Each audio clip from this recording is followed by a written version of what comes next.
இந்த நாள்ல தேவன் என்ன வாக்கு கொடுக்கிறார் என்று நான் தேவ சமூகத்திலே விண்ணப்பம் பண்ணின போது ஆண்டவர் ஒரு வசனத்தை தெளிவாய் காண்பித்து என் பிள்ளைகளுக்கு இந்த வார்த்தைகளை சொல்லி ஜெபம் பண்ணு, நான் உங்களை நடத்துவேன் என்று வாக்கு கொடுத்தார். உங்க மேல அவருக்கு எவ்வளவு அக்கறை தெரியுமா? இந்த சூழ்நிலையெல்லாம் பார்த்து என் பிள்ளைங்க சோர்ந்துடக்கூடாது, கலங்கிடக்கூடாதுன்னு சொல்லி அழகான வாக்குத்தத்தம் கொடுத்து இன்றைக்கு அதன்படி உங்களை ஆசீர்வதிக்க போகிறார். நீங்க தினமும் இந்த வாக்குத்தத்தத்தை சொல்லி ஜெபிக்கணும், சரியா? ஏசாயா 52 அதிகாரம் 12 வசனம். கர்த்தர் உங்கள் முன்னே போவார், இஸ்ரவேலின் தேவன் உங்கள் பிறகே உங்களை காக்கிறவராயிருப்பார். முதல் ஆண்டு சொல்றாரு, நான் முன்னால போவேன், என் பிள்ளைகளே நான் உங்களுக்கு முன்னால நடக்கிற தேவன், அதனால நீங்க பயப்படாதுங்க. எந்த ஆபத்து வந்தாலும் என்னை தாண்டி தான் உங்களிடத்திலே வர முடியும். நான் உங்க முன்னால இருக்கிறேன்ல, உங்களுடைய முன்னாலே நான் போவேன். இனி என்ன பண்றது, என்ன செய்யறது, எப்படி ஆகும், என் எதிர்காலத்தை குறித்து பயப்படாதங்க. நான் உங்களை நடத்தி கொண்டு போகிற தேவன். அது மாத்திரம் இல்ல, முன்னால் ஆண்டவர் போறாரு, பின்னால இருந்து தாக்குதல் வந்துட்டா, பின்னால இருந்து பொல்லாத மனிதர்கள் தாக்கிட்டா, சாத்தான் தாக்கிட்டா என்ன பண்றது? அவர் முன்னாலும் இருப்பார், பின்னாலும் இருப்பார். அதாண்டு சொல்றாரு, இஸ்ரவேலின் தேவன் உங்கள் பிறகே உங்கள் பின்னால உங்களை காக்கிறவராயிருப்பார். அப்போ முன்னாலேயும் அவருடைய பாதுகாப்பு, பின்னாலேயும் அவருடைய பாதுகாப்பு. பிறகு எதுக்கு நீங்க பயப்படணும்? இது உங்களுக்கு கொடுக்கிற வாக்கு தத்துவம். நீங்க என்ன சொல்லணும்? தேவரீர், எனக்கு முன்னாலே நீர் இருக்கிறதற்காக ஸ்தோத்திரம், எனக்கு பின்னால் இருந்து என்னை தீங்கு தொடாதபடி பாதுகாக்கிறதற்காய் ஸ்தோத்திரம். அப்படி துதித்து கொண்டே முன்னேறி போங்க. ஏன் அவர் முன்னாலே போகிறார் தெரியுமா? அவர் ஏன் முன்னால போகிறார்? அதை குறித்து தான் சில வசனங்களே நான் உங்களுக்கு சொல்ல போறேன். ஆண்டவர் உங்களுக்கு முன்னடந்து உங்களுக்காக என்ன செய்ய போகிறார்? ஒரு 3 காரியங்களை கர்த்தர் செய்ய போறாராம். 3 வேத வசனங்களை நம்ம பார்க்கலாம். முதலாவது மீகாவின் புஸ்தகம் 2 அதிகாரம் 13 வசனம். தடைகளை நீக்கி போடுகிறவர் முன்பாக நடந்து போகிறார், கர்த்தர் அவங்கள் முன்னணியில் நடந்து போவார். உங்கள் முன்னணியில நடந்து போவாராம், உங்களுக்கு முன்னால. எதுக்கு தெரியுமா? தடைகளை நீக்கி போடுகிறவர். நிறைய தடை இல்ல, வேலை தேடினா தடை, வீடு கட்டினா தடை, பிசினஸ் பண்ண போனா தடை, திருமண காரியத்துல தடை, இது செஞ்சிடலாம் இது முடிச்சிடலான்னு பார்த்தா தடை தடை தடை தடை. எனக்கு என்ன முயற்சி எடுத்தாலும் தடையா போகுதே, எனக்கு என்ன அப்படி பாவம் தோஷம் அப்படின்லாம் கலங்குறீங்களா? ஆண்டவர் சொல்றாரு, நான் தடைகளை நீக்கி போடுகிற தேவன் உனக்கு முன்னாலே நடக்கிறேன், நீ பயப்படாது. அவர் முன்னாலே நடந்து தடைகளை எல்லாம் மாற்றுகிறவர். இஸ்ரவேல் ஜனங்களை எகிப்தின் அடிமைத்தனத்திலிருந்து ஆண்டவர் விடுதலையாக்கி கொண்டு வந்தார்ல, கானான் தேசத்துக்கு ஆண்டவர் கொண்டு போகணும். கொண்டு போகிற வழியில நிறைய தடை வந்தது. இப்ப ஆண்டவர் நம்மை பாவ அடிமைத்தனத்திலிருந்து விடுதலை ஆக்கிட்டார். ஒரு காலத்துல பாவம் சாபத்துக்கு அடிமை கறந்து விடுதலை ஆக்கிட்டு பரம கானானை நோக்கி நம்மை வழி நடத்துகிறார். பரலோக ராஜ்யம் அவருடைய வருகையில காணப்படுவதற்கு நம்மை வழி நடத்திட்டு போறார். அவர் ஏன் முன்னால நடக்கிறாரா? உனக்கு வரக்கூடிய அந்த தடைகளை எல்லாம் உடைத்தெறிந்து நான் உன்னை வழி நடத்துவதற்கு. பாருங்களேன், யாத்திராம 14 அதிகாரம் 21, 22 வசனத்துல இஸ்ரவேல் மக்கள் நடந்து எகிப்து விட்டு வெளியே வந்த உடனே முதலாவது அவருடைய பிரயாணத்திற்கு ஏற்பட்ட தடை செங்கடல். கடல், அப்படியே கடல் அலைகள் வந்து கொண்டு இருக்கிறாரு. கண்ணு கட்டின தூரம் வரைக்கும் தண்ணீர், கடல். பின்னால பார்வோனுடைய சேனை துரத்தி கொண்டு வருகிறாரு. இப்போ என்ன பண்றது? ஒரு பக்கம் எதிரினுடைய படை, இன்னொரு பக்கம் கடல். பிரயாணத்துல முன்னேறி போக விடாதபடி தடையாய் நிற்கிறது. என்ன செய்வது என்று கலக்கம். ஆண்டவர் என்ன செய்தார் தெரியுமா? அவர் முன்னால நடக்கிற தேவன் தானே, தடைகளை மாற்றுவேன்னு சொல்லி இருக்கிறார்ல, கடலை 2ஆய் பிளந்தாராம். யாத்திராகமும் 14 அதிகாரம் 21, 22 வசனம் பாருங்க. மோசே தன் கையை சமுத்திரத்தின் மேல் நீட்டினான், அப்பொழுது கர்த்தர் ரா முழுவதும் பலத்தை கீழ்காற்றினால் சமுத்திரம் ஒருங்கும்படி செய்து அதை வறண்டு போக பண்ணினார். ஜலம் பிளந்து பிரிந்து போயிற்று. கடல் ரெண்டா பிரிந்து வழி விடுகிறாரு, தடை மாறுகிறது. பாருங்க என்ன நடக்கிறாரு. இஸ்ரவேல் புத்திரர் சமுத்திரத்தின் நடுவாக வெட்டாந்தரையில நடந்து போனாங்க. தண்ணீர் இருந்த அந்த கடலை பிளந்து அதை வெட்டாந்தரையா மாத்திட்டாருங்க. கடல் பிளந்தா கூட ஈர பசை தானே இருக்கும், நடந்து போற சகதி மாதிரி ஈர பசை ஆண்டவர் வெட்டாந்தரையா மாத்திட்டாராம். Miracle, outstanding miracle. இயற்கைக்கு மேற்பட்ட அற்புதத்தை ஆண்டவர் செய்வார், உங்களுக்கு செய்வார். பார்த்தீங்களா, அவர்கள் வலதுபுறத்திலும் அவர்கள் இடதுபுறத்திலும் ஜலம் அவர்களுக்கு மதிலாக நின்றது. கடல் பிளந்தது பாருங்க, 18 கிலோமீட்டர். இந்த செங்கடல் இருக்கு, இப்பவும் இருக்குது. நான் போய் இந்த கடற்கரைன்னு பார்த்துருக்கிறேன். அந்த செங்கடல் என்பது அது ஒரு வால் மாதிரி இருக்கும். நீங்க மேப்பில் பார்த்த தெரியும். 18 கிலோமீட்டருக்கு கடல் ஆண்டு ரெண்டா பிளந்து தண்ணீரை சுவர மாதிரி நிக்க வச்சுட்டாரு, வெட்டாந்தரை உண்டாக்கிட்டார். என் பிள்ளைங்க நடந்து போகட்டும் என்று தடை மாற்றப்பட்டு விட்டாரு. எவ்வளவு பெரிய அற்புதம் இல்ல? இயற்கைக்கு மேற்பட்ட காரியத்தை தன் பிள்ளைகளுக்காக அவர் செய்கிறார். அவர் தான் உங்களுக்கு முன்னாலே நடக்கிறவர். அவர் முன்னாலே நடந்து போன என் பிள்ளைகளை வாங்க என் பின்னால நான் தடையெல்லாம் மாற்றுகிறேன் என்று தடையை மாற்றி வழி நடத்தினார். அதே மாதிரி யோசுவா 3:16 நீங்க வாசித்து பாருங்களேன். இப்போ அவங்க கானான் தேச பக்கத்துல வந்துட்டாங்க. அங்கே நதி குறுக்கிடு, யோர்தான் நதி. அது அறுப்பு காலத்துல வெள்ளம் கரை புரண்டு ஓடுமா, அது தேவன் பிளந்துட்டாரு, நதியை நிக்க வச்சுட்டாரு, குவியலாக நிற்க வச்சுட்டாரு. இந்த பக்கம் தண்ணீர் சவக்கடல்ல போய் விழுந்து விட்டாரு. அந்த வசனம் அழகாய் சொல்லுகிறார். அதுக்கு நடுவில் நடத்தி கொண்டு போனார். ஒரு ஆற்றை கடக்கணுமான பாலம் போடணும், அல்லது ஒரு படகு அது மாதிரி வச்சுதான் கடக்க முடியும். அதுக்கெல்லாம் அந்த பிள்ளைகளுக்கு வழி கிடையாது. அதனால ஆண்டவர் பாருங்க, தண்ணியை நில் அப்படின்னு ஆண்டவர் நிறுத்தி வச்சு வழியை உண்டாக்கிட்டார். அவர் இயற்கைக்கு மேற்பட்ட விதத்தில் வழிகளை உண்டாக்குவார், தடைகளை மாற்றுவார். உங்களுக்கு நடக்கும். இதுவரை தடைப்பட்டு போன காரியத்துல தடைகளை நீக்கப்படுகிற கர்த்தர் முன் நடக்கிறார்.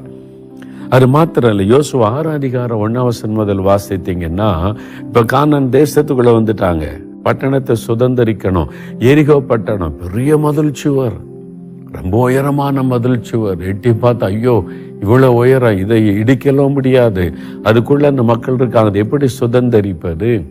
தேவன் அதை விழ பண்ணினார். அவங்க துதித்த போது அந்த மதில் சுவர் விழுந்தது, வழி திறந்த. தடை எது வந்தாலும், கடலாயிருக்கலாம், ஆறாயிருக்கலாம், மதில் சுவராயிருக்கலாம், இன்றைக்கு நீங்க வாழ்க்கையில முன்னேறி செல்ல முடியாதபடி ஏதோ ஒரு தடை, அது மனிதரால் வந்த தடையா இருக்கலாம், பிசாசினால் வந்த தடையா இருக்கலாம், மேல் அதிகாரிகளால் வந்த தடையா இருக்கலாம். எந்த காரியமாயிருக்கட்டும், ஆண்டவர் அந்த தடைகளை உடைத்தெறிவார். பயப்படாருங்க, அதுக்குதான் அவர் முன்னால நடக்கிறார். இதுவரை காணப்பட்ட தடை நீங்க காரியம் வாய்க்கும், உங்களுக்கு வழி திறக்கப்படும், நீங்க அதை பார்க்க போகிறீங்க. ஒரு சமயம் ஒரு குடும்பத்தார் வந்தாங்க. அவங்க ரொம்ப வேதனையோட, ஐயா நாங்க எதை செய்தாலும் தடையாவே போயிருது ஐயா. இப்ப ஒரு பிள்ளைக்கு வேலை தேடுறோம், வேலை கிடைக்க மாட்டேங்குது, தடை. அவ கிடைக்கிற மாதிரி இருக்குது, தடையாகி போயிருது. வர்ற மாதிரி இருக்குது, இல்லாம போயிருது. அவ்வளவுதான். இன்டர்வியூக்கெல்லாம் போறான், எல்லாத்தையும் நல்லா செய்யறான், ஆனா கடைசியில வேலை கிடைக்க மாட்டேங்க, கிடைச்சிரும்ன்ற மாதிரிக்கு தடையாக்கி விடுகிறாரு. இந்த பக்கம் வீடு கட்டிற பாதியில நிக்குது, கட்டி முடிக்க முடியல, தடை. எங்க வீட்டுல எங்களால முன்னேறி போக முடியல, எல்லாமே தடை தடை தடை. ரொம்ப சோர்ந்து போனாங்க. நான் இந்த வாக்கு தத்தத்தை சொல்லி, பைபிளுடைய ஒரு வாக்குத்தத்தம் இருக்கு தெரியுமா? தடைகளை நீக்கி போடுகிறவன் முன் நடக்கிறார். அவர் நம்ம கூட இருக்கிறார்ல, அவரை முன்னால அனுமதிங்க, அவர் முன்னால போட்ட. நீங்க முந்தி போகாதங்க. ஆண்டவரே நீங்க எனக்கு முன்னால நடந்து எனக்கு வழி காண்பீங்க, தடைகளை மாற்றுங்கன்னு ஜெபம் பண்ணுங்க. நான் சொன்ன இந்த வாக்குத்தத்தத்தை வச்சு உபவாசம் பண்ணி ஜெபம் பண்ணுங்க. குடும்பமா உபவாசம் பண்ணி இந்த வாக்குத்தத்தத்தை சொல்லி ஜெபிங்கன்னு சொன்னேன். அவங்க ஃபேமிலியா உட்கார்ந்து இந்த வாக்குத்தத்தத்தை வச்சு என்னென்ன தடை இருக்கு அதெல்லாம் லிஸ்ட் எடுத்து, ஆண்டவர் இந்த தடை மாறணும், இந்த தடை மாறணும், நீங்க தடைகளை நீக்கி போடுகிற கர்த்தர் முன் நடக்கணும்னு உபவாசம் பண்ணி ஜெபிச்சாங்க. பாருங்க, அவ்வளவுதான், வழி திறந்து விட்டது, வேலை கிடைத்து விட்டது, மகனுக்கு வீடு கட்டி முடிக்கப்பட்டு விட்டது, எல்லா தடையும் மாறி விட்டாரு. ரொம்ப சந்தோஷமா சொன்னாங்க. அப்போ அப்படிப்பட்ட ஒரு அற்புதமான தேவன் உங்களுக்கு இருக்கிறார். நீங்களும் கூட ஒரு நாள் குடும்பமாக உபவாசம் பண்ணி உங்கள் வாழ்க்கையில் என்னென்ன தடை இருக்கிறதோ பேப்பரில் எழுதுங்க. ஆண்டோடைய பாத்தில் வாங்கி நீ தடைகளை நீக்கி போடுகிற தேவன், நாங்கள் உங்களுக்கு சொந்தம், எங்கள் குடும்பம் உமக்கு சொந்தம், எங்கள் முன்னால் நடந்து உடைய வாக்குத்தத்தத்தை நிறைவேற்றி கொடுங்கன்னு சொல்லுங்கள். அப்படியே நடந்துரும். தடைகளை நீக்கி போட அவர் முன் நடக்கிறார். இரண்டாவது, அவர் எதுக்கு முன்னால நடக்கிறார் தெரியுமா? உபாகம 1ஆம் அதிகாரம் பைபிளை பாருங்களேன். உபாகம 1ஆம் அதிகாரத்துல 32, 33 வசனங்கள். உங்கள் தேவனாகிய கர்த்தர் நீங்கள் பாளையம் இறங்கத்தக்க இடத்தை பார்க்கவும், நீங்கள் போக வேண்டிய வழியை உங்களுக்கு காட்டவும், இரவில் அக்னியிலும் பகலில் மேகத்திலும் உங்களுக்கு முன் சென்றாரே. சரிங்களா? கர்த்தர் உங்களுக்கு முன் சென்றார், முன் நடக்கிறவர். எதுக்கு? வசன அழகா வழியை உங்களுக்கு காட்டுவதற்கு, வழி நடத்துவதற்கு, வழியை காட்டுவதற்கு முன்னால நடக்கிறார். இப்ப நீங்க சொல்லுங்களா, ஒரு வழியும் தெரியல, என்ன பண்ணன்னு தெரியல, இதுல என்ன பண்ணனே எனக்கு ஒன்றும் புரியல, வழியே எங்களுக்கு இல்லை, இது இப்படி போறதா அப்படி போறதா தெரியல, என் பிள்ளைக்கு எதை செய்யறதா அதை செய்யறதா தெரியல, எங்க வருமானத்துக்கு என்னதான் வழி, இந்த கடன் பிரச்சனை தீர என்னதான் வழி, எங்களுக்கு ஒரு வழியும் தெரியாம அப்படியே கலங்கி நிற்கிறோன்னு சொல்றீங்களா? அவர் முன்னால நடக்கிறார் உங்களுக்கு வழி காட்டுவதற்காக. அதைத்தான் நம்ம பார்க்கிறோம். பாருங்க, யாத்திராம 13:21 நீங்க வாசிக்கும் போது, அவர்கள் இரவும் பகலும் வழி நடக்கும்படிக்கு கர்த்தர் பகலில் அவர்களை வழி நடத்த மேக ஸ்தம்பத்திலும், இரவில் அவர்களுக்கு வெளிச்சம் காட்ட அக்னி ஸ்தம்பத்திலும் அவர்களுக்கு முன் சென்றார். கர்த்தர் முன்னால போனாராம். எப்படி? மேக ஸ்தம்பம். இஸ்ரவேல் மக்கள் கிட்டத்தட்ட 30 லட்சம் மக்கள் எகிப்திலிருந்து பிரயாணப்பட்டு வனாந்திரத்துல போறாங்க. அவங்க இதுவரைக்கும் அவங்க 430 வருஷம் ஒரு தேசத்துல அடிமையா இருந்தவங்க. வெளி உலகமே தெரியாது, எப்படி அந்த தேசத்துக்கு போறது அவங்களுக்கு தெரியாது, வழி தெரியாது. அப்ப ஆண்டவர் வழி காட்டணும்.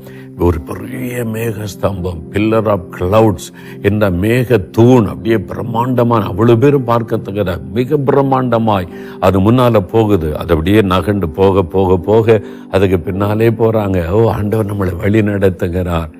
அந்த மேகம் நிற்கிற இடத்துல பாளையம் இறங்கிடுவாங்க. திரும்ப மேகம் புறப்படும் போது புறப்பட்டு போவாங்க. ராத்திரி என்ன பண்ணுவாங்க? வனாந்தரம், பாம்பு இருக்கும், அங்கே விஷ ஜந்துக்கள் இருக்கும். எங்க பாளையம் இறங்குறது? ராத்திரில குழந்தை குட்டிகளோட போறாங்க. அந்த மேக ஸ்தம்பம் ராத்திரில அது அக்னி ஸ்தம்பமாய் மாறிடும், நெருப்பாய் மாறிடும். அப்போ முழு மக்களுக்கு அது வெளிச்சம் காட்டும். எங்கேயுமே இருட்டு கிடையாது, வெளிச்சத்துல ராத்திரி எல்லாம் நடக்க. இயேசு ஆண்டவர் எவ்வளவு அழகாய் தன் ஜனத்தை நடத்தி இருக்கிறார் பார்த்தீங்களா? அன்றைக்கு மாத்திரமல்ல, இன்றைக்கும் நமக்கு அழகாக அவர் வழி நடத்துகிறார், நமக்கு வழி காண்பிக்கிறார். ஏற்காடு இருக்குல்ல, ஏற்காடு மலை பிரதேசம். அங்கே எனக்கு ஒரு நண்பர் உண்டு, பெனட் வால்டர்ன்னு சொல்லி. நாங்கள் பைபிள் காலேஜில் ஒன்றா படித்தோம். அவங்களுக்கு அந்த மலையில் 2 மலை பகுதியை தாண்டி போனால் அங்கே ஒரு எஸ்டேட் இருக்கிறாரு. நான் பைபிள் காலேஜில் படித்தப்போ அங்கே ஊழியத்துக்கு போயிருக்கோம். அந்த மலைவாசி மக்கள் மத்தியில் ஊழியத்துக்கு போகும்போது அவங்க எஸ்டேட்டில் ஒரு சின்ன ரூம் கட்டி வச்சுருக்கிறாங்க, போனால் தங்குறதுக்கு. அங்கே தான் தங்கி நாங்களே சமைப்போம், நாங்களே சாப்பிடுவோம், நாங்களே போய் ஊழியத்துக்கு போயிட்டு வருவோம். அவர் காட்டு பகுதி, எங்கே பார்த்தாலும் ராத்திரியான வெளியே போக முடியாது, பாம்பு வேற நடமாடும், வெளியே போக முடியாது. அது மாதிரி இருட்டாக இருக்கும். எங்கே பார்த்தாலும் எஸ்டேட்டு, தோட்டங்கள், காடுகள். கொஞ்சம் தவறிட்டா காட்டுக்குள்ளே போயிடுவோம், அவ்வளோதான், எங்கே இருக்குன்னு தெரியாது. அந்த மாதிரி இடம். ரொம்ப தூரம் நடந்து போன பிறகு இவங்க தங்குறதுக்கு அந்த எஸ்டேட்டுக்குள்ளே ஒரு ரூம் கட்டி வச்சுருக்கிறாங்க, சின்ன வீடு, அவ்வளோதான். என் நண்பர் போய் அங்கே தங்கிட்டு அந்த மக்களுக்கு ஊழி செய்வாங்க. அந்த மலைவாசி மக்களுக்கு போய் சுவிசேஷம் அறிவிச்சுட்டு வருவாங்க. சாயங்காலம் போனால் திரும்பி வர ராத்திரி ஆயிரும்.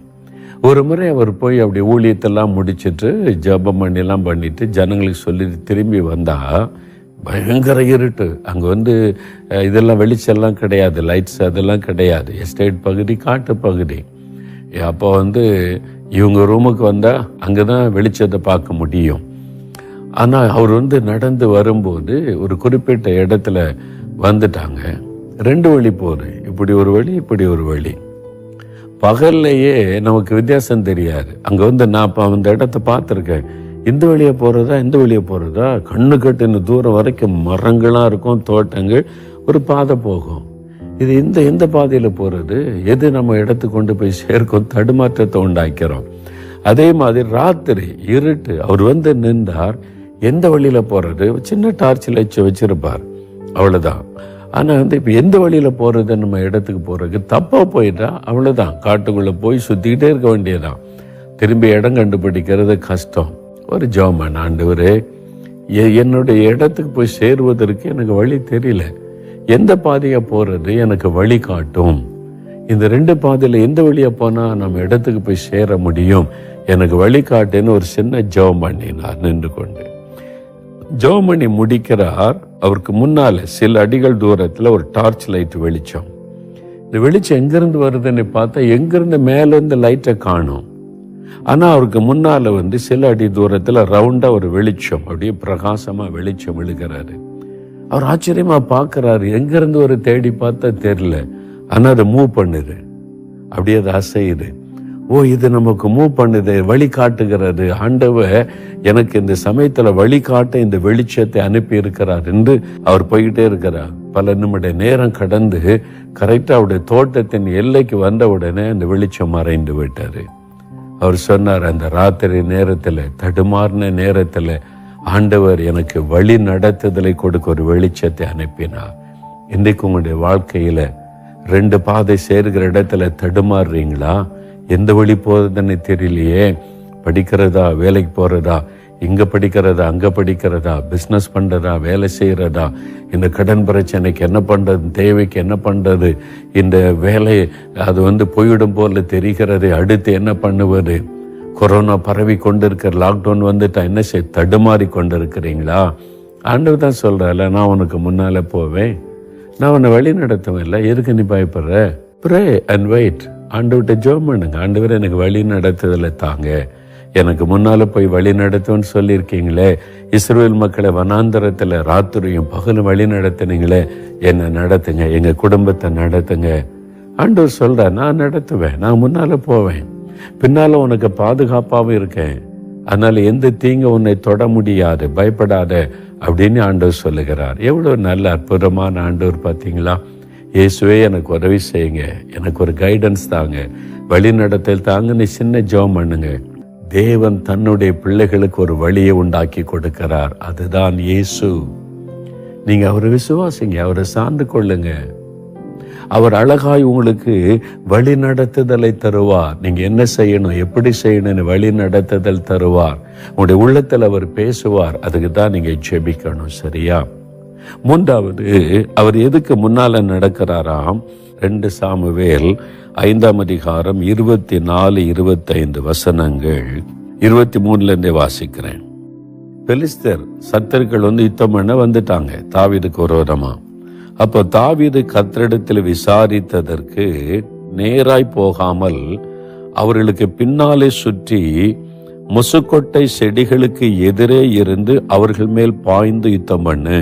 முசுக்கொட்டை செடியின் நுனியிலே செல்லுகிற இரைச்சலை நீ கேட்கும்போது சீக்கிரமாய் எழும்பி போ. அப்பொழுது பெலிஸ்தரின் பாளையத்தை முறியடிக்க கர்த்தர் உனக்கு முன்பாக புறப்பட்டிருப்பார். கர்த்தர் தாவீதுக்கு கட்டளையிட்ட பிரகாரம் அவன் செய்து பெலிஸ்தரை கேசார் எல்லை மட்டும் முறியடித்தான், சத்துருவை முறியடித்தான். எதனால? ஆண்டவர் சொல்றாரு, தாவீது யுத்தம் பண்ண சத்துருகள் வந்துட்டாங்களா, நான் உனக்கு முன்னால போறேன் யுத்தம் பண்ண, நீ ஒன்னு செய், முசுக்கொட்டை செடியில் அசைவு வரும், அதான் அடையாளம். அந்த டைம் நான் உனக்காக யுத்தம் பண்ண முன்னால போயிருவேன், நீ யுத்தம் பண்ண வா, நீ ஜெயித்திருவேன். ஆண்டவர் யுத்தம் பண்ணுவதற்கு முன் செல்லுகிறார். சத்துருக்கள் உங்களை எதிர்த்து வரும்போது நீ போகாத, முன்னால உனக்கு முன்னால நான் போறேன்றார். நான் பாத்துக்கிறேன் உன் சத்துருக்களை, நான் யுத்தம் பண்றேன், நீ பின்னால வந்துகிட்டே இரு, அவ்வளவுதான். தாவீதுக்கு அப்படித்தான் சொல்றார். கர்த்தர் போய் யுத்தம் பண்ணி ஜெயித்துட்டார், தாவீது பின்னால போய் வெற்றியை டிக்ளேர் பண்ணுகிறார். அதுதான் இன்னைக்கு உங்க வாழ்க்கையில சாத்தான் உங்களுக்கு விரோதமா யுத்தம் பண்ணலாம், பொல்லாத மனிதர்கள் யுத்தம் பண்ணலாம், உங்களுக்கு விரோதமா பலவிதமான சக்திகள் அதிகாரங்கள் எழுப்பி யுத்தம் பண்ணலாம். அன்று சொல்றாரு, நான் உனக்கு முன்னால போறேன்ல, நான் பார்த்துக்கிறேன், நான் யுத்தம் பண்றேன், நீ பயப்படாதன்னு சொல்றாரு. ஒரு வயதான தாய் தகப்பன் ஒரு முறை சந்திக்க நேர்ந்தது. அந்த தகப்பனார் பேங்கில் ஆபீசராக வேலை செய்கிறவர். அதனால் பேங்கில் 3 வருஷத்துக்கு ஒரு மாதிரி டிரான்ஸ்ஃபர் பண்ணிடுவாங்கல்ல, இந்தியாவோட பல மாநிலத்துக்கு டிரான்ஸ்ஃபர் பண்ணி அதனால் அவர் சொந்த ஊர் தமிழ்நாட்டில் ரிட்டையர்ட் காலத்தில் வசிக்கணுமேனு ஒரு வீடு கட்டியிருந்தாங்க. இப்போ டிரான்ஸ்ஃபரில் ஒவ்வொரு ஊராக போகிறாங்க, ஒவ்வொரு மாநிலமாக.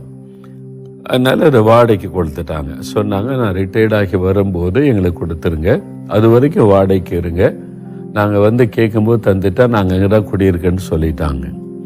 20-25 வருஷமாக ஒரே ஃபேமிலி குடியிருக்காங்க. 20-25 வருஷமாக ஒரு இடத்துல குடியிருந்தா மனுஷனுக்கு சாதாரணமாக என்ன உண்டாகும்? அங்கேயே வசதியாக வாழ்ந்து பழகின உடனே இதை நம்ம சொந்தமாக்கி கொள்ளணும்னு ஆசை வந்துட்டு அவங்களுக்கு. இப்போ ரிட்டையர்ட் ஆயிட்டாங்க.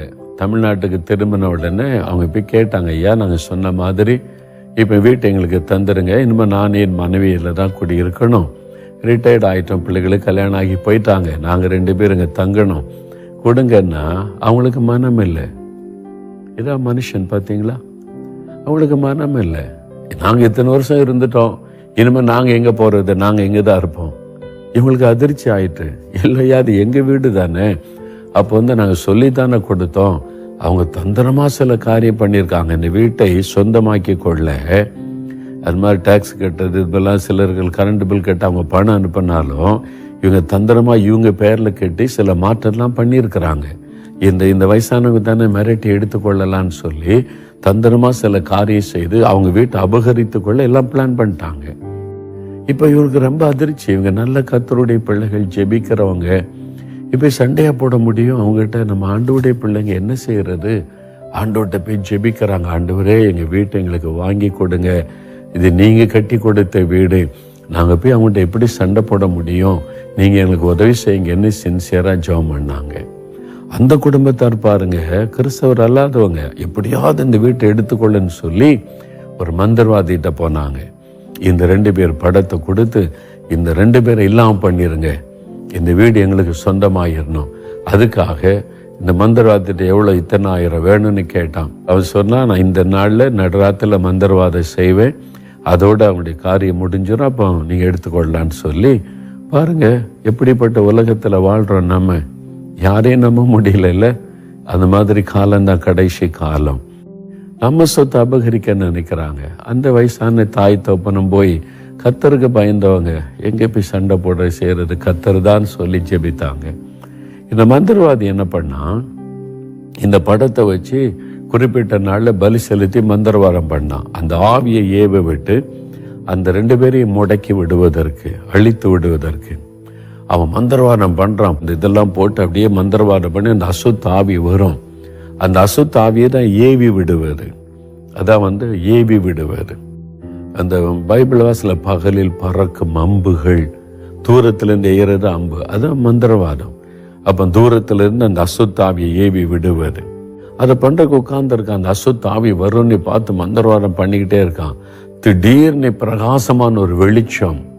அவன் பார்த்தா இவன் எதிர்பார்த்த பிசாசை காணும். இயேசு நிக்கிறார். அவன் நட்டிங்கி போயிட்டான். நம்ம யாரை கூப்பிட்டா இவர் நிக்கிறாரு, இவர்கிட்ட மந்திரெல்லாம் போட முடியாத, இவர் நிக்கிறாரு. என்ன ஆண்டவர் சொன்னாரு, என் பிள்ளைகளுக்கு ஒரு நம்ம மந்திரவாதம் பண்றியா நீ? ஆண்டவர் கேட்டாரு, என் பிள்ளைகளுக்கு ஒரு மந்திரவாதம் பண்ணுகிறாயா? அவனை உடனே வீட்டை காலி பண்ணி கொடுக்க சொல். அவன் வீட்டை விட்டு வெளியேறாவிட்டால் என்னுடைய கரத்தை நான் நீட்ட வேண்டியது வரும்.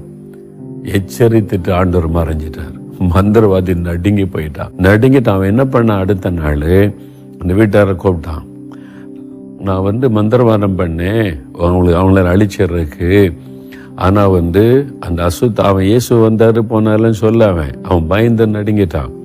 அவன் சொல்றான், நான் அறிந்து கொண்ட அந்த ஆவி சொல்லுது, நீங்க அந்த வீட்டில் இருந்தா உங்களுக்கு உயிர் ஆபத்து, உங்க வீட்டில் உள்ள மரணம் சம்பவிக்க போகுது, அதனால வீட்டை உடனே எவ்வளவு சீக்கிரம் முடியும் காலி பண்ணி கொடுத்துட்டானா உங்களுக்கு சேஃப், இல்லாட்டினா உங்க வீட்டில் மரணம் சம்பவித்துரும் அப்படின்னு சொல்லி நான் அறிந்து கொண்ட மந்திரத்துல, அதனால உடனே காலி பண்ணி கொடுத்துருவேன். செத்து போயிடுவான்னா என்ன செய்வேன், உடனே வீட்டை காலி பண்ணி ஐயா உங்க வீட்டை நீங்களே வச்சு கொடுங்கன்னு போயிட்டாங்க. இந்த ஐயா அம்மாவுக்கு திடீர்னு ஆச்சரியம், எப்படி இந்த ஆளு திடீர்னு இப்படி மனசு மாறி உடனே காலி பண்ணி கொடுத்தாங்கன்னு. அப்ப அந்த மந்திரம் செய்த ஆள் இவங்க யாருன்னு பார்க்க அவரை சொல்லி இருக்கிறான், என்னை மன்னிச்சு கொள்ளுங்க, என்னை மந்திரவாதம் பண்ண பணம் கொடுத்து செய்தா இயேசு உங்க கடவுள் சொன்னார், அதனால்தான் நான் சொன்னேன் ஐயான்னு சொல்லி. எவ்வளவு சந்தோஷம் இல்லை? நமக்காக யுத்தம் பண்ண ஒரு தேவன் இருக்கிறார். 1000 மந்திரவாதிகள் ஒன்று சேர்ந்து மந்திரவாதம் பண்ணா கூட உங்க வீட்டை சேதப்படுத்த முடியாது, உங்களுடைய ஆசீர்வாதத்தை தடுக்க முடியாது. அன்று சொல்ல, உனக்காக யுத்தம் பண்ண நான் முன்னாலே புறப்பட்டு இருப்பேன். தாவீது பயப்படாத, நான் யுத்தம் பண்ண முன்னணியிலே போகிறேன், நீ பின்னால வா, அவ்வளவுதான். அதனால நமக்கு விரோதமாய் யார் வேணாலும் யுத்தம் பண்ண எழும்பட்டோம், எவ்வளவு அதிகாரம் வேணாலும் எழும்பட்டோம், உங்களை ஒன்று அசைக்காது. கர்த்தர் முன்னாலே போகிறார், யுத்தம் பண்ணுகிற தேவன். நீங்க ஆண்டவருக்குள்ள சரியா இருந்தால் உங்களை ஆண்டவருக்கு நல்ல ஒப்பு கொடுத்து ஒழுங்கா வேதம் வாசிக்கணும், ஒழுங்கா ஜெபிக்கணும், பரிசுத்தத்தை காத்து கொள்ளணும், இயேசுவோடு நீங்க வாழணும். அப்போ இந்த வாக்குத்தத்தம் பலிக்கும். நீங்க இந்த பக்கம் தம் அடிச்சுட்டு, இந்த பக்கம் சிகரெட், இந்த பக்கம் ஃப்ரெண்ட்ஸோட சும்மா ஈஸியா சும்மா சுத்திட்டு ஒரு ஆண்டை கொடுத்த பயமே இல்லாம கர்த்தர் வாக்கு கொடுத்திருக்கிற மோகன்லால் சொல்லிட்டார், அந்த வாக்குத்தத்தம் பலிக்காது. நீங்க உங்களை ஆண்டவருக்கு ஒப்பு கொடுக்கணும், உங்களுடைய குடும்பத்தை ஆண்டவருக்கு ஒப்பு கொடுக்கணும். ஜபம், வேத வாசிப்பு, குடும்ப ஜபம், இதெல்லாம் நீங்க சரியா செஞ்சா யோபுவை எப்படி வேலி அடைத்து கர்த்தர் பாதுகாத்தாரோ அப்படி காப்பார். எந்த தீங்கு உங்களை தொடாது. நம்ம செய்ய வேண்டியதை நம்ம செய்யணும்ல, அப்பதானே கர்த்தர் செய்ய வேண்டியதை அவர் செய்வார். வாக்கு கொடுத்துட்டார், நான் உனக்கு முன்னால போறேன், எதுக்கு பயப்படுற, உனக்கு பின்னால நான் பாதுகாப்பா இருக்கிறேன், அதனால முன்னாலும் பின்னால நான் தான், உன்னை சுற்றிலும் நான் வேலி அடைத்து பாதுகாப்பேன், பயப்படாதுன்னு சொல்றார். இப்ப ஆண்டவரை பார்த்து சொல்லுங்க, ஆண்டவரே நீங்க எனக்கு முன்னால நடக்கிற தேவன், பின்னால பாதுகாப்பா இருக்கிற தேவன், நீர் தான் இந்த தீமையான காலத்துல என்னையும் எங்களையும் எங்க குடும்பத்தையும் பாதுகாக்கிற தேவன். நான் இந்த வாக்குத்தத்தத்தை விசுவாசிக்கிறேன். நீ தடைகளை உடைத்தெறிகிற தேவன், எனக்கு வழி நடத்துதலை தருகிற தேவன், எனக்கு விரோதமாக எழும்புகிற சாத்தானுடைய வல்லமைகளை அழித்து எனக்காக யுத்தம் பண்ணி ஜெயம் கொடுக்கிற தேவன். விசுவாசிக்கிறீங்களா? அதுக்கு தான் அவர் சிலுவைக்கு போனாரு. சிலுவையில ரத்தம் சிந்தி பிசாசின் கிரியைகளை அழித்தார். சிலுவையில ரத்தம் சிந்தி 3ஆவது நாள் உயிர்த்தெழுந்து என்ன சொன்னார்? உலகத்தின் முடிவு பரியந்த நான் கூட இருப்பேன். நான் உன் கூட இருக்கிறதுக்கு தான் நான் உயிர்த்தெழுந்திருக்கிறேன். உனக்கு முன்னாலே நான் போவேன், உனக்கு பின்னால பாதுகாப்பா இருப்பேன். நீ என் பிள்ளை, என் ரத்தத்தினால் கழுவப்பட்ட என் பிள்ளைகளை நான் பாதுகாப்பேன். நான் தானே உத்தரவாதி. ஆண்டவர் சொல்றார், அவர் தானே பொறுப்பு. நீங்க அவருடைய ரத்தத்தினால் கழுவப்பட்ட அவருடைய பிள்ளை ஆயிட்டீங்கல்ல, உங்களை பாதுகாக்க வேண்டியது, நடத்த வேண்டியது அவருடைய பொறுப்பு. வழி திறக்கப்பட போகிறது. எனக்கு நீர் வழியை காட்ட போகிறீர். எனக்கு விரோதமாக எழும்பி இருக்கிற பிசாசின் கிரியைகள், மந்திரவாதம், எதிர்ப்பின் சக்திகள், பொல்லாத மனுஷருடைய கிரியைகள் எல்லாம் அழித்து போட போகிறீர். விசுவாசிக்கிறீங்களா? ஜெபிக்கலாமா? இந்த வாக்குத்தத்தத்தின் ஆசீர்வாதம் உண்டாக ஜெபிக்கலாமா? நாம் ஜெபிக்கலாம். தகப்பனே, நீர் கொடுத்த இந்த வாக்குத்தத்தத்திற்காய் நன்றி. உம்முடைய மகனுக்காய், உம்முடைய மகளுக்காக இந்த வாக்குத்தத்தம் தந்திருக்கிறீர்.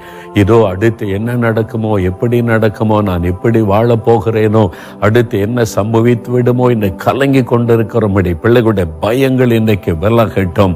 நான் உனக்கு முன்னாலே நடக்கிற தேவன் என்று சொன்னீரை, அதற்காக உமக்கு ஸ்தோத்திரம் அப்பா. உம்முடைய மகன், உம்முடைய மகள் இந்த குடும்பத்திற்கு முன்னால் நீர் நடக்கிறதற்காய் ஸ்தோத்திரம். தடைகளை நீக்கி போடுகிற தேவன், சகல தடைகளும் இயேசு கிறிஸ்துவின் நாமத்தில் விலகுவதாக. திருமண தடைகள் மாறட்டும், காரியம் ஆய்க்கட்டும். பிசினஸ் ஆரம்பிக்கிற காரியத்தின் தடைகள் மாறட்டும் இயேசுவின் நாமத்தில். வேலைக்கு காணப்படுகிற தடைகள் மாறட்டும் ஆண்டவரே. திருமணமாகி குழந்தை செல்வம் உண்டாவதற்கு காணப்படுகிற தடைகள் மாறட்டும் இயேசுவின் நாமத்தில். வீடு கட்டுகிற காரியத்தில் உள்ள தடைகள் மாறட்டும். எந்தெந்த காரியத்தில் ஆசீர்வாதம் தடைபடுகிறதோ அத்தனை தடைகளும் இயேசு கிறிஸ்துவின் நாமத்தில் விலகுவதாக. தடைகள் மாறுவதாக, வழி உண்டாக்கப்படுவதாக, காரியம் வாய்ப்பதாக. அதை உடனே கண்டு மகிழும்படி அந்த அற்புதத்தை செய்யும் ஆண்டவரே. அடுத்து என்ன செய்வதென்று தடுமாறுகிற பிள்ளைகளுக்கு நீர் வழிகளை காண்பியும். உன் மீது என் கண்ணை வைத்து உனக்கு ஆலோசனை சொல்லுவேன், நீ நடக்க வேண்டிய வழியை காட்டுவேன் என்று சொன்னீரேன். உம்முடைய பிள்ளைகளுக்கு வழி காட்டும். இந்த ஆபத்தான சூழ்நிலையில் எப்படி நாங்கள் பாதுகாப்பாய் வாழ வேண்டும் என்று வழி நடத்துதலை தாரும். ஒவ்வொருவருக்கு அந்த வழி நடத்துதலை கொடுத்து ஆசீர்வதியும். இப்பொழுதே அந்த கலக்கங்கள் விலகி போகட்டும். தகப்பனை யுத்தம் பண்ணுவதற்காக நீர் முன் செல்லுகிற தேவன் அல்லவா? தாவீதுக்காக யுத்தம் பண்ண முன் சென்று ஜெயம் கொடுத்த தேவன். உம்முடைய பிள்ளைகளுக்கு முன்பாக நீர் கடந்து சென்று யுத்தம் பண்ணுகிறீர். பொல்லாத ஆவியின் கிரியைகள் இயேசுவின் நாமத்தில் அழியட்டும். உம்முடைய பிள்ளைகளுக்கு விரோதமாய் எழும்புகிற மந்திரவாதங்கள், பில்லிசோனியங்கள் இயேசுவின் நாமத்தில் அழியட்டும். நீர் யுத்தம் பண்ணுகிறீர், ஜெயம் கொடுக்கிறீர். இந்த கொள்ள நோயின் கிருமிகள் ஒன்றும் பிள்ளைகளை தொடாதபடி, இந்த குடும்பத்தை தொடாதபடி, அவைகளை அழித்து போடும்படி யுத்தம் பண்ணுகிறதற்காய் ஸ்தோத்திரம். வாதை உன் கூடாரத்தை அணுகாத என்ற வார்த்தையின்படி இந்த தீமைகளை, இந்த பிள்ளைகளை, இந்த குடும்பத்தில் ஒருவரையும் தொடுவது இல்லை. நீர் யுத்தம் பண்ணி அந்த கிரியைகளை அழித்து போடுகிற அன்பிற்காக உமக்கு ஸ்தோத்திரம், உமக்கு ஸ்தோத்திரம். இந்த நிமிஷம் உடைய உள்ளத்தில் இருக்கிற பயங்கள் விலகட்டும், கலக்கங்கள் விலகட்டும். உம்முடைய பிள்ளைகளுக்கான வழிகள் திறக்கப்படுகிறது, அற்புதங்கள் நடக்கிறது, தடைகள் மாறுகிறது, சாத்தானுடைய கிரியைகள் அழிகிறது. உம்முடைய பிள்ளைகள் மகிழ்ச்சியோடு உம்மை துதித்து, என் ஆண்டவர் இயேசு எனக்கு முன்னால் நடக்கிறார், என்னை பாதுகாக்கிறார் என்று மகிழச் செய்கிற அன்பிற்காக ஸ்தோத்திரம், ஸ்தோத்திரம், ஸ்தோத்திரம். இயேசு கிறிஸ்துவின் நாமத்தில் இந்த அற்புதங்கள் இன்று முதல் நடப்பதாக. இயேசு கிறிஸ்துவின் நாமத்தில் இந்த ஆசீர்வாதம் உண்டாவதாக. இயேசுவின் நாமத்தில் ஜெபிக்கிறோம் பிதாவே, ஆமென்.